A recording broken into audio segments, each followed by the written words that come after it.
Welcome back in, everybody, to a Thursday edition of Birds 365 here on JAKIB Sports.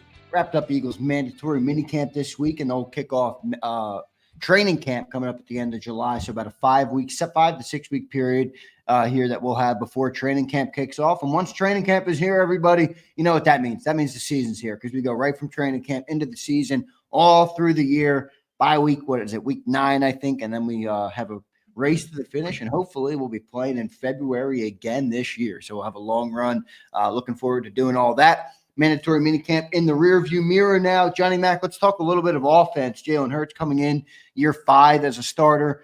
Kevin Patullo in as the new offensive coordinator. Not many changes, John. 10 of 11 offensive starters returning. Obviously, just that right guard position is left, and we think it's going to be Tyler Steen. If not, I think they have some good potential options. If it's not Tyler Steen, Matt Pryor being probably the best one that we've talked about here on the show. But a guy I want to talk about is a guy who returned on a 1-year deal, and that's Dallas Goedert. What do you think Dallas Goedert's role will be in the offense this year, if at all different from what it was last year? No, I don't think it's going to be different. Hopefully he's healthy. I think that's the only question you have with Dallas Goedert and his playing style. But I think you saw in the playoffs how effective he is. Still at the height of his game. But and no, it's not usage in the passing game. You know, a lot of talk, John. I mean, thrown in the middle of the field. You know, I'm sure you remember. Well, I expect a little bit of more usage, because I think it's going to be more difficult for the Eagles to play the way they played last year. So, right. You know, and Nick has said it. I think he said it again this week. He's probably said it a million times. If we got to throw it 40 times, we're going to throw it 40 times. If we got to pass it 40 times, we're going to pass it 40 times. That depends on the game, the situation. And I'll say it a million more times this year. And you know me, because you have to ask me every week. And, you know, what's the run pass ratio going to be? And I'm like, tell me what the score is in the fourth quarter. I'll tell you what the damn run pass ratio will be. That's what it is. It's one of my pet peeves. I'm like, I don't know why people can't wrap their heads around that. Good teams run the ball a lot because they're ahead. And they're closing out games. Now, the Eagles took that, and Baltimore took that to a higher level because they were so effective with the running game. So they took it to an even higher level. Probably you're more in the realm of the Eagles built leads on the run, though, John, not just sustained them. Well, yeah, but I'm talking about the volume, because you're talking about the increase. That I'm not talking about the efficacy. My point is that, and that has to do with the players and the offensive line and Saquon versus Miles Sanders or DeAndre Swift, who were very good. So I think it goes back, tilts a little bit back towards Miles and DeAndre, just from the natural sort of, the defense isn't going to be as good. So you're probably going to be in more close games, and teams are going to be more concerned with stopping Saquon, versus when it started last year, it was more like, all right, let's see if, you know, Saquon can beat us, and we're worried about AJ and Devontae. So I think it shifts from that perspective. So I think you're going to get closer to the Miles DeAndre offense. Still better, because Saquon's better than it was last year when it was so run heavy. And the complementary parts play into that, as I said, as well. So I think it's going to go back a little bit. So you're going to have a little bit more volume that gets spread around between AJ, Devontae, and Dallas. But that week to week, that's literally dependent on the personality of the game. And if they can run it, if they can give the football to Saquon Barkley 500 times next year, they'll give it to him 500 times. But I don't think that's going to happen. So I don't either. I know what you're saying, though. They're going to go based on basically what's dictated. What do you think the difference is, John, coming in this year? Last year, Jalen made a comment at this time, right at the end of minicamp, when we had our 5-6 week layoff before training camp, about 95% new, and that was taken with and run with for a 6 week period. Maybe in hindsight, we can thank Jalen. We had a bunch of content to talk about because of that, all through the dead time of the offseason. But now you zoom ahead. All right, you got Kevin Patullo. It's a new offensive coordinator, and the difference obviously is Kellen Moore was a well-established, successful offensive coordinator in the league for years prior before he got here in Philly. With Kevin Patullo, this is his first crack, and much of his upbringing has happened. Most important upbringing has happened in the last 4 or 5 years with Philly. Nick Sirianni has been here. What do you think his offensive identity looks like? Is there any sort of new terminology this year? Like, what does that approach look like this year versus what it did with Kellen Moore, who was kind of a new established guy who already had a number one offense, who came in and said, well, I want this to be my terminology. I want this to be the offense, versus Patullo has had the ability to watch all the ups and downs of the offense the last 4 years. What does the offensive identity look like under Patullo, if different at all?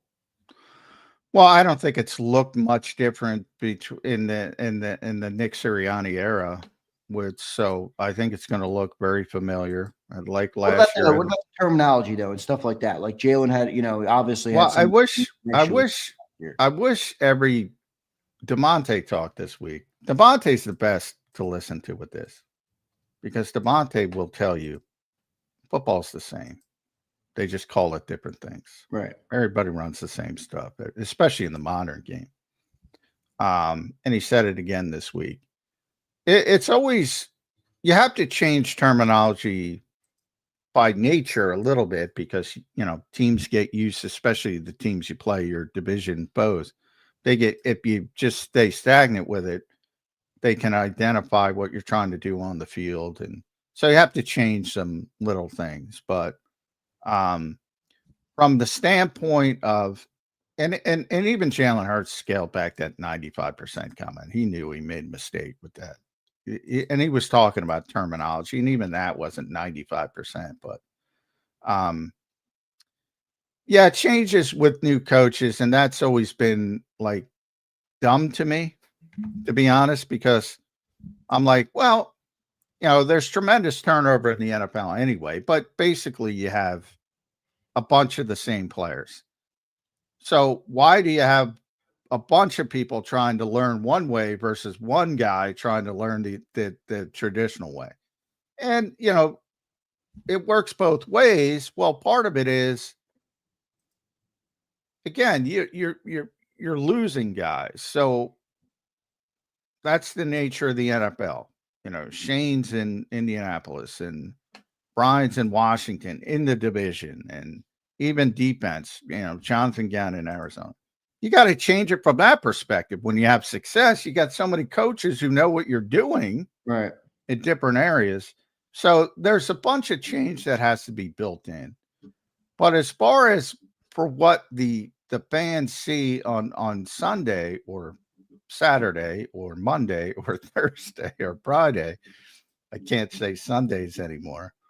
It's going to look the same for the most part. It's the Eagles' offense. It's been that way. Yeah, but it's we because talk so much about where it's underwhelming and where there's problems, and why Eagles fans have a hard time admitting there's problems when the team will admit it. And I think when you talk about a team, John, that's trying to repeat as Super Bowl champions, a lot of that is going to hinge on the evolution of the offense. So the question for Kevin Patullo is not, all right, how much terminology will you change or how different will it look, but what will you do to evolve the offense? What will you do to integrate A.J. Brown, Devontae Smith, and Dallas Goedert more so this year than they were able to do at a successful clip last year? Is that a part of it? I think it's a big part of it, especially when you're talking about a team that obviously was a very run-heavy offense last year. I think the offense's evolution could determine the Eagles' ability to repeat as Super Bowl champions. Well, I mean, there's some, obviously you can't stay stagnant. So you want to keep adding things, and it's more to do about the evolution of the players, I would say, than the offense, because the offense, it's all baked in.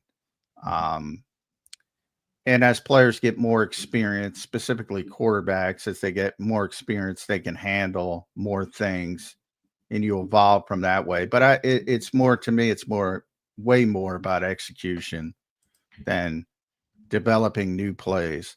Like, what's the difference between AJ Brown being a 1,500-yard receiver in 2022 and AJ Brown last season? What's the difference? He missed a couple games, but that's a big part of it.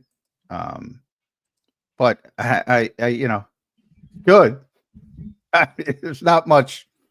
There's not much you have to work on from the standpoint of evolving or scheming up AJ Brown, other than executing. And even more so, to boil it down more so, what's the difference?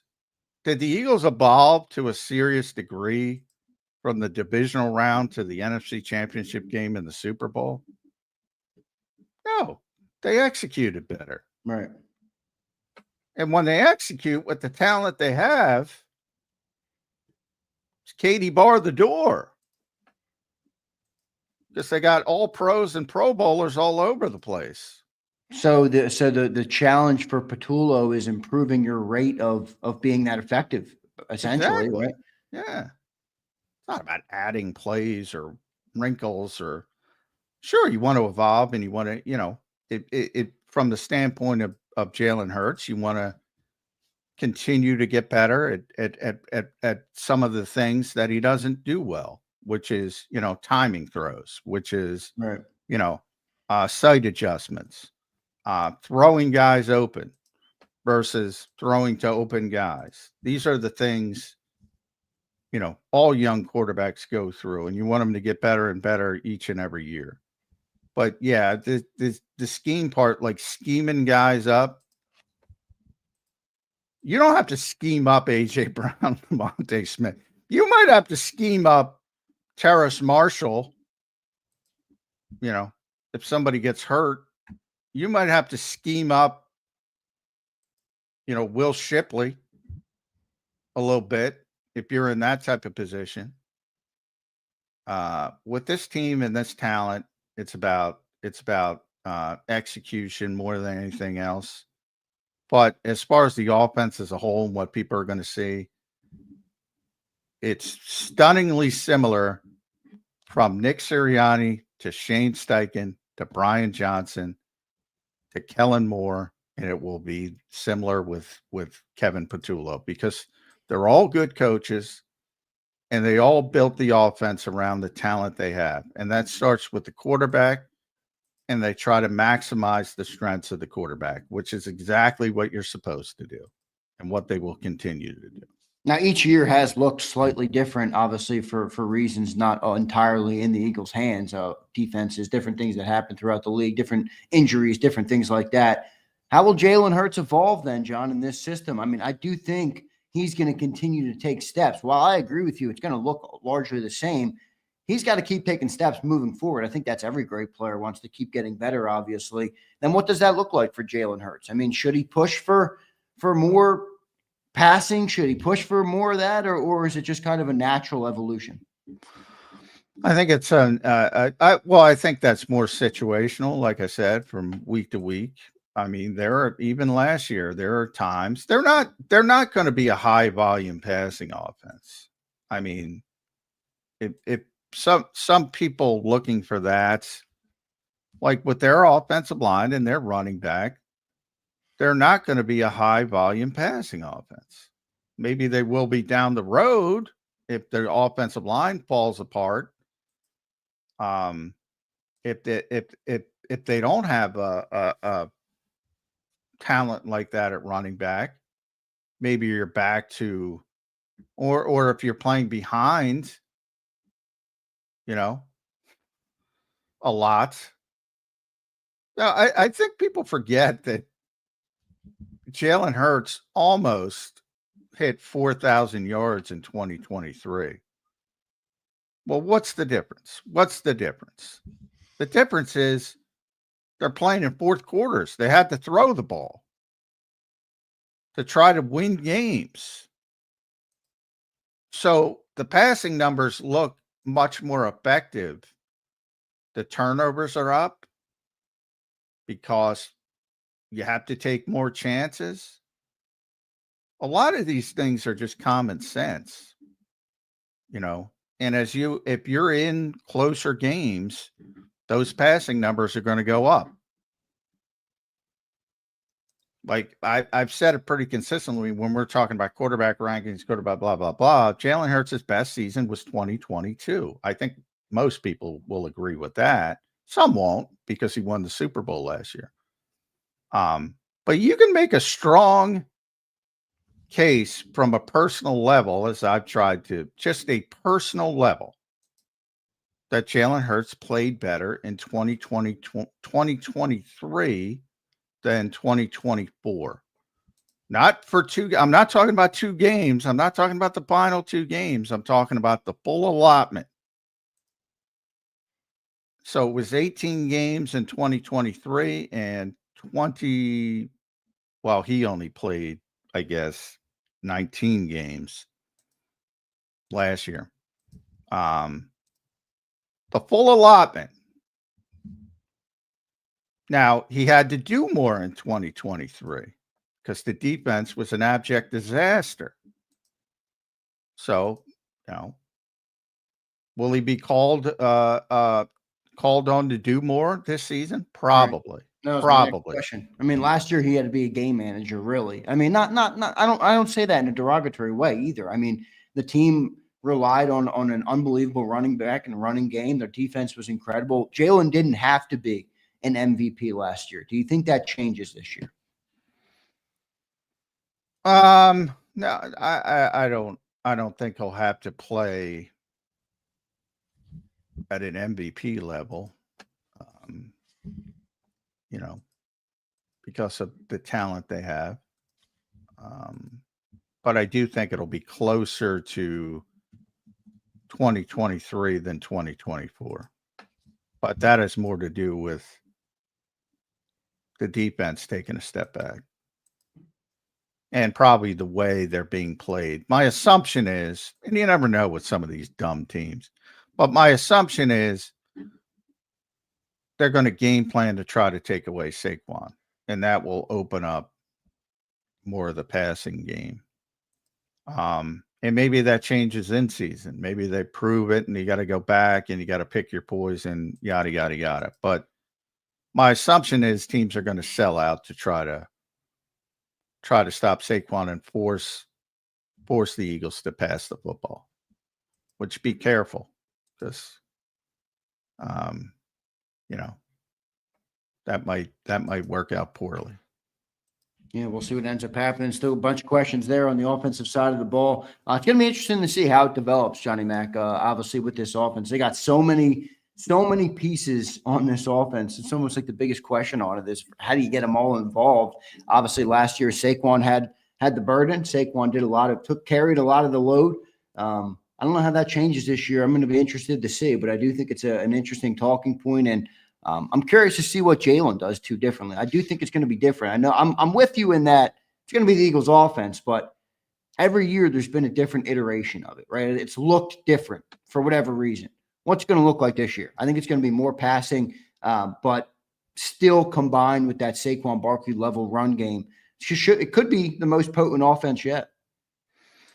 Well, it should be better than it has been the past 2 seasons. If anything, they've underachieved for the talent they have. 8th and 8th, ranked in they shouldn't be the 8th ranked offense in the NFL. They shouldn't. But they were content to play a more cautious style of football last year because they could, but again, to play that way, you have to be leading. You have to be ahead in the fourth quarter. You have to play that way. And that's easier said than done. But that's the goal again. Why wouldn't it be? They won 16 of 17 games using that philosophy, and they were 6 seconds away from going 17-0. So, for them to go into the process and say, we want to get away from that is, no, you can't do that. If somebody forces you to get away from it, that's when they'll pivot. And I think they'll be, at least at times, forced to go in a different direction. What do you think Barkley gets this year? Last year he had 2,000 yards. I don't think he gets that again this year. But where do you think he falls? Oh, I don't know. Well, health, number one. So we're assuming 17 games, 1,700, I would say. Yeah, it's about what I'm thinking too. But I wouldn't be surprised if it's more. Again, we'll see, or pretty early, how teams are going to handle this. And my guess is, because that's the nature of the NFL, they will overreact and try to stop Saquon. And that will force the Eagles to shift to more passing the football.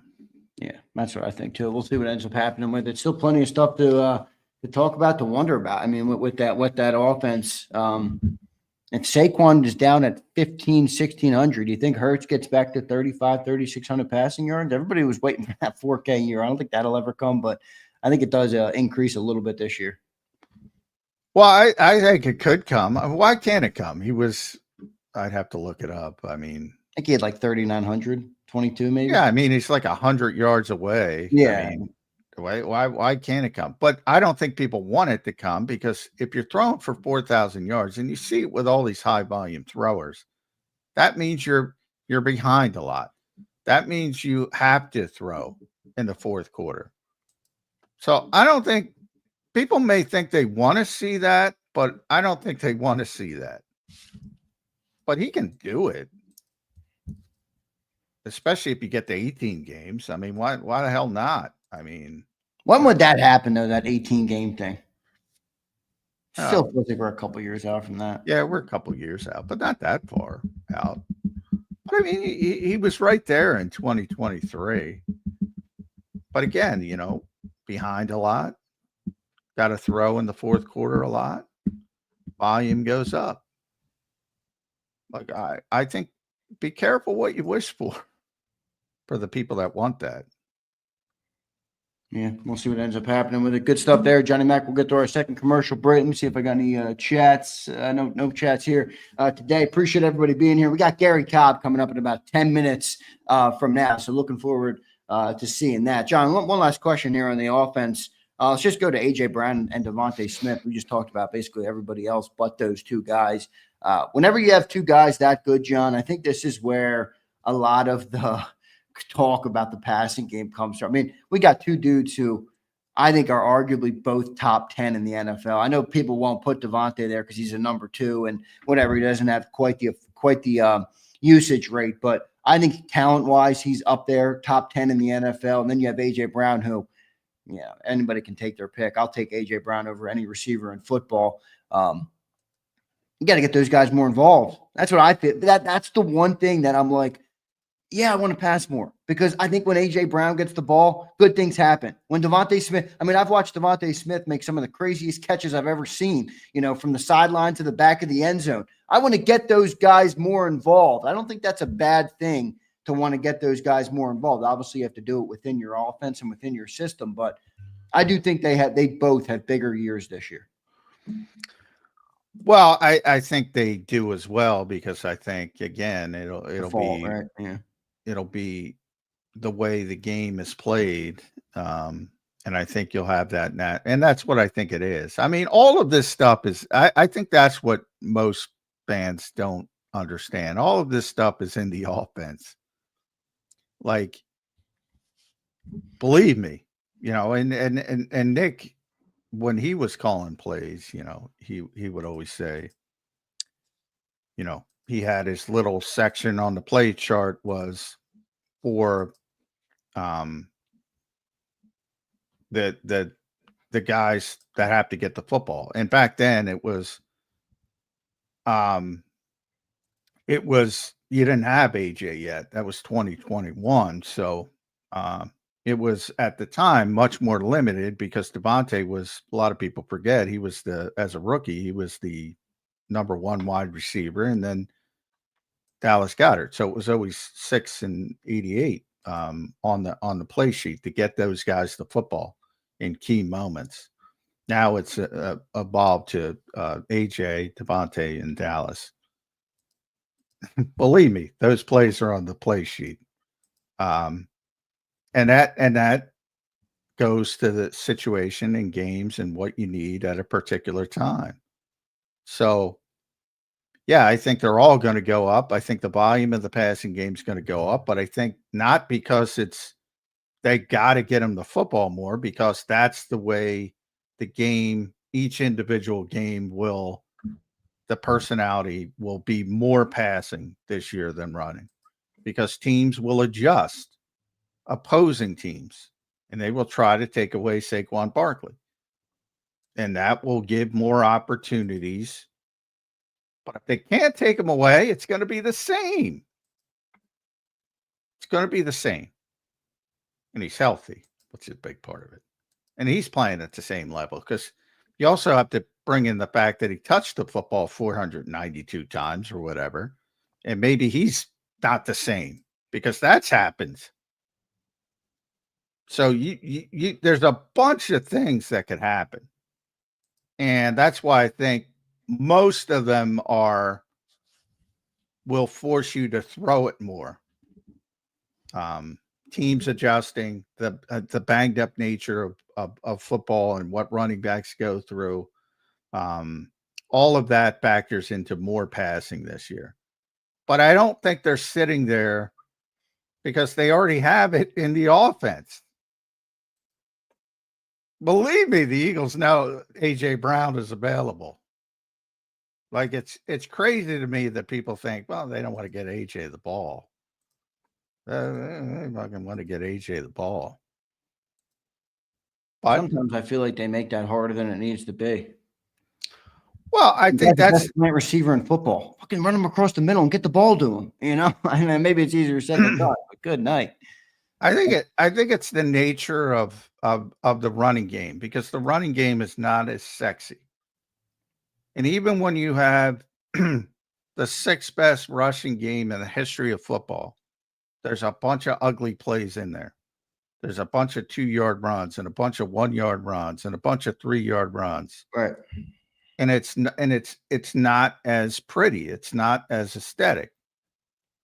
And I think people, and that's probably the height. People used to be Jeffrey Lurie, not just people, not just fans. Jeffrey Lurie, and that was the famous story with Doug Peterson. It's like, right. Dude, what are you doing? We just upset Aaron Rodgers in Green Bay. Right. What are you complaining about? Yeah, but you're right. I mean, that's the nature of fans. It's just more exciting. The passing game's more exciting. Let's be honest. Other than the occasional 70-yard run, which happens in Philadelphia more than anywhere else. Yeah, right. But just like we feel that about Saquon Barkley, that's how I feel about A.J. Brown. It's like, obviously, I want Saquon Barkley to touch the ball 30 times because I see what he does. That's exactly how I feel about A.J. Brown. I want that guy to touch the ball as much as humanly possible because he's such a beast. It's going to mean great things for the Eagles offense. Now, I'm sure they feel that as well. But we'll see what ends up happening with it, with what they do on offense this year. Should be I do think this, John. I think Jalen Hurts has not yet reached his prime, which is a good thing. I mean, last year was his first year calling protections himself at the line of scrimmage. Now he's going into year 2. He's only 26 years old, turning 27 this summer. I think his prime is still in front of him. Yeah, it should be. I mean, quarterbacks get better as they age because they get more experience and they understand the game more. It slows down for them. Now you always say with dual threats because how when father time comes to the point and he takes away the one part of it, how do you handle it? So it's not like you can look at a Aaron Rodgers who's playing into his 40s, or Tom who's playing to his 45, or Peyton, guys like that who are more traditional quarterbacks versus, and guys like Lamar Jackson will go through the same thing. And anybody, if you look at a young guy like Jaden Daniels, how do you handle it? If you're healthy by that point, how do you handle it? That we don't know. But he's only 26. He's relatively healthy, keeps himself in great shape. There's no reason he shouldn't get better at the process of playing quarterback. Which he's going to have to, and it's a different progression for Jalen, John, because I feel like into his 30s, he's not going to be able to run around everybody like he has, for the first 30 years of his life. So he's going to have to, and I think he has in a big way, but you're going to start to see that more and more for Jalen, where he gets better, more comfortable in the pocket, and looks more like a traditional quarterback. I think simply because the league is going to force him to do that as he ages a little bit more, which I view as a good thing. I think it's going to be a good thing for him. Well, yeah, the league isn't. Father Time is. Yeah, I mean, that's true. Yeah, I mean that's that part of it we don't know, because if you take away an important part of someone's game, how do they adjust to it? That's a wait and see thing. But he's still only 26. That you got a ways. He's this will be his 5th year as a starter, so he's got tremendous experience for somebody that young. Yeah, it's all positive for Jalen Hurts, other than he didn't play his best football last year. Yeah, right. So, but I think he's cognizant of it, and I think a lot of that had to do with the in a lot of ways I think the Eagles offense is going to be better because he's more comfortable with Kevin Patullo. Yeah, and I think some of last year for him was circumstantial. I mean, they switched to the running game, John, and nobody could stop. It's like he never even got a chance to be a great quarterback. Not that he wasn't great, but you know what I'm saying. Like the ball was never put back in his hands like it was in the first 4 weeks, because nobody stopped the damn run. No, and that's my concern, because if you go back to 2023 again and you have more volume, there's going to be more interceptions, and there's going to be, and he might play better, but people will think he's playing poor. QB evaluation can be a tough thing. Let's get to our next commercial break. We appreciate it. We got JAKIB in the green room. He's going to be with us right after this commercial break. We appreciate all of you guys for being here this morning. Got a great crowd in here for a June 12th episode. We appreciate all of you guys. Hit that like button. We'll be right back in 3 minutes. Gary Cobb on the other side.